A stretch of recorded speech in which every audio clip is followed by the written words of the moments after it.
Dibacoki hingga tewas, senjata pasukan elit Kostrad TNI dicuri.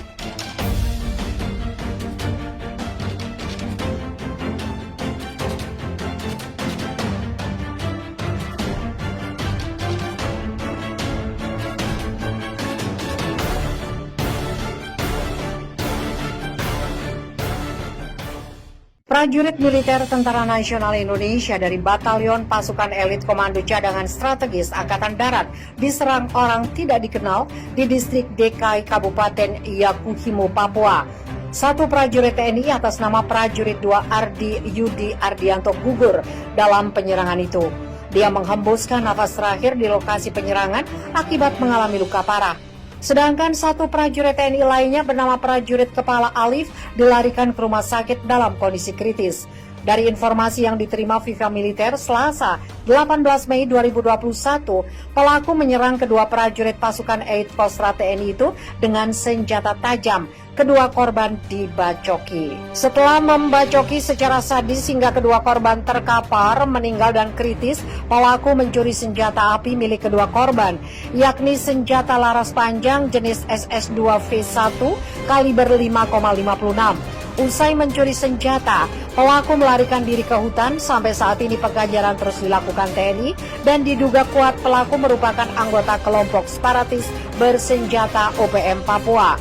Kedua prajurit TNI tersebut merupakan personil dari Batalion Infanteri Para Raider 432 Waspada Setia Jaya dari Brigif Para Raider 3 Tribudima Sakti, Divisi 3 Kostrad. Perlu diketahui, Yonif PR 432 WSJ sudah lebih dari 8 bulan berada di Papua untuk menjalankan operasi dalam Satuan Tugas Pengamanan Daerah Rawan. Batalion yang dipimpin Mayor Infanteri Agus Priyopujo Sumedi diberangkatkan pada 22 Agustus 2020 dari Pangkalan Utama TNI Angkatan Laut Makassar dengan menggunakan KRI Bintuni.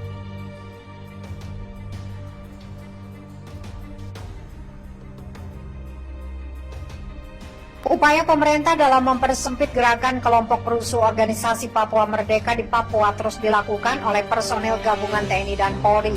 Kepala Penerangan Komando Gabungan Wilayah Pertahanan Kapen Kogapilhan 3, Kolonel CZI IGN Suryastra mengatakan, sejauh ini Satgas Gabungan TNI dan Polri telah melakukan tindakan terukur terhadap sejumlah kelompok kriminal bersenjata OPM yang telah dicap sebagai kelompok perusuh di Papua. Kapen Kogapilhan 3 juga menjelaskan beberapa waktu lalu pihaknya telah berhasil menangkap salah satu provokator kerusuhan di Papua yang diduga kuat terafiliasi dengan kelompok UPM, yaitu Victor Yemo. Selain itu, TNI dan Polri juga telah berhasil menguasai markas kelompok perusuh UPM pimpinan Lekagat Telenggen di Wuloni dan Tagaloa Distrik Ilaga Kabupaten Puncak, Papua. Selain itu, beberapa anggota perusuh OPM ditembak timah panas tim gabungan dan ada juga yang menyerahkan diri. Semuanya di Distrik Ilaga, kata Kepala Penerangan Kogapilhan 3, Kolonel CZI IGN Suryastawa dalam keterangannya Senin malam 17 Mei 2021. Kapen Kogapilhan 3 meyakini kelompok perusuh OPM di Papua itu kini semakin melemah. Lebih jauh lagi, Kolonel CZI IGN Suryastawa menjelaskan, salah satu indikasi kuat yang menunjukkan kelompok bersenjata OPM itu melemah terlihat dari pola penyebaran berita atau kabar bohong yang disebarkan oleh jaringan OPM melalui beberapa media online lokal Papua. Baru-baru ini, lanjut Suryastawa, kelompok perusuh OPM membuat fitnah melalui media online yang menyatakan bahwa militer Indonesia telah menyerbu sebuah gereja. Dalam perusakan itu sebanyak 3 perempuan muda tewas terkena tembakan. Aparat difitnah menggunakan helikopter menembak gereja King Mikabuki. Penembakan itu menyebabkan gereja tersebut hancur dan 3 perempuan muda tewas tertembak. Mereka membuat kabar bohong alias hoax untuk memprovokasi masyarakat luas, ujarnya. Dia juga menegaskan bahwa berita tentang penyerangan terhadap gereja King Mikabuki adalah berita bohong yang sengaja dibuat untuk memperkeruh suasana di tengah masyarakat Papua. Tidak ada kejadian seperti yang diberitakan media online itu. Saya coba hubungi pimretnya, pemimpin redaksi juga tidak direspon, kata Suryastawa membantah kabar penyerangan terhadap gereja tersebut. Lebih lanjut lagi, Kapen Kogapilhan menjelaskan, dalam melancarkan operasinya, tim gabungan TNI dan Polri sudah melakukan pemetaan terlebih dahulu, termasuk mengantongi identitas para pelaku kelompok perusuh UPM yang selama ini telah meresahkan masyarakat di Papua. Dengan demikian, dia menegaskan tindakan yang dilakukan oleh TNI dan Polri merupakan tindakan penegakan hukum secara terukur alias tidak sembarangan. Namun lanjut Kolonel Suryastawa, kelompok perusuh OPM itu memanfaatkan media massa untuk menyebarkan berita bohong. Kelompok ini juga menggandeng buronan Veronica Koman terkait penyebaran provokasi di media.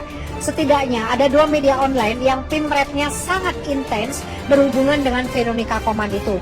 Setiap propaganda yang dimuat media pendukung kelompok perusuh UPM ini selalu jadi bahan tweetnya, ujarnya. Tidak hanya ikut menyebarkan berita bohong, kelompok pendukung perusuh UPM ini menutup mata terhadap aksi kekejian dan teror perusuh UPM. Mereka kerap mengabaikan berbagai aksi teror yang membuat masyarakat menjadi korban. Kalau perusuh UPM membakar sekolah, membunuh guru, dan menebar teror lain, pendukung mereka ini tidak komentar apapun, katanya. Untuk diketahui, lanjut Kapten Kogab Ilham 3 pada hari Minggu 16 Mei kemarin, sekitar pukul 15.30 WIT, kelompok perusuh UPM ini dikabarkan telah membakar sebuah rumah yang ditempati seorang warga atas nama Yakub Dualulu. Rumah ini terletak di Kampung Jengger Paga, Kabupaten Puncak, Papua. Sebelumnya, salah satu media online lokal Papua memberitakan bahwa Sabtu 15 Mei, pihak militer Indonesia dengan menggunakan helikopter menembak gereja Kimi Kabuki yang menyebabkan gereja tersebut hancur dan 3 perempuan muda tewas tertembak. Kabar itu dipastikan hoax.